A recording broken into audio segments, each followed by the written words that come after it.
En partie. Et en réalité, l'armée russe, c'est essentiellement une grosse artillerie, hein. C'est quand même leur arme préférée.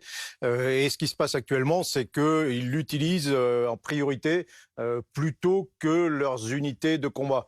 Leurs unités d'infanterie ou leurs unités de chars, au moins dans certaines zones, en particulier dans le nord. C'est-à-dire que dans le nord, on voit sur cette carte, comme annoncé, et c'est déjà un mouvement qu'on a pu observer depuis plusieurs jours, il y a un certain nombre d'unités qui se replient vers l'arrière, via la Biélorussie, vers les bases arrières de Russie, vers Bryansk ou Belgorod, pour se reconstituer. Ce sont des unités qui sont là depuis un mois, qui ont connu un mois de guerre, qui sont usées, qui ont connu beaucoup de pertes et qu'on envoie au repos et en reconstitution éventuellement avec l'idée de les réengager certainement un peu plus tard, sans doute dans la zone prioritaire pour les forces russes qui est le Donbass.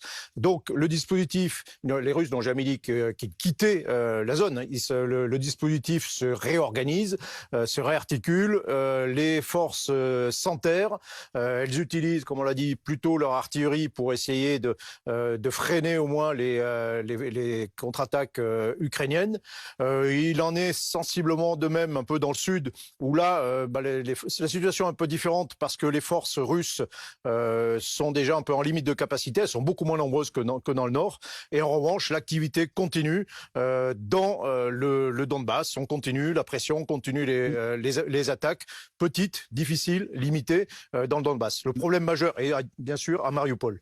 Le problème majeur des forces russes à ce moment de la guerre, c'est qu'elles manquent d'une masse de manœuvre qui leur permettrait de relancer une offensive plus importante et d'avoir enfin des gains stratégiques un peu plus importants.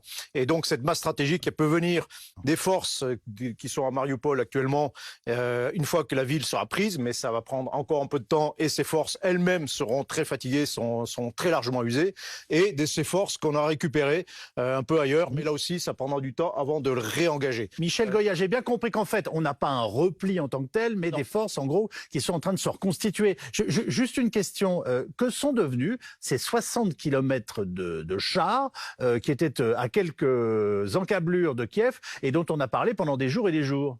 Alors il s'agissait très probablement de la 35e armée qui se trouvait à l'ouest de Kiev, précisément dans cette région. Une armée complète, une armée c'est entre 10 et 30 000 hommes. Celle-ci devait être aux alentours de 15 000, avec entre 1 000 et 2 000 véhicules, et qui s'est retrouvée bloquée. On est en période difficile, météo, il est difficile de sortir des axes. C'est une zone où il n'y a pas beaucoup d'axes routiers, donc cette armée s'est engagée sur un axe. Les ponts avaient été détruits avant, derrière, et elle s'est retrouvée bloquée du fait du harcèlement et des attaques ukrainiennes. Et elle est restée ainsi pendant pratiquement 10 jours, pratiquement 2 semaines, isolée, presque sans ravitaillement. Et donc ça a été extrêmement difficile pour cette armée qui a réussi malgré tout à se dégager et à s'installer, je dirais, dans cette poche à l'ouest de Kiev. Là, à l'ouest de Kiev, vous avez une grosse concentration de forces russes. Vous avez 2 armées, des forces aéroportées, et en priorité, ce sont celles-ci qui ont été le plus usées par les combats et qui se replient vers le nord.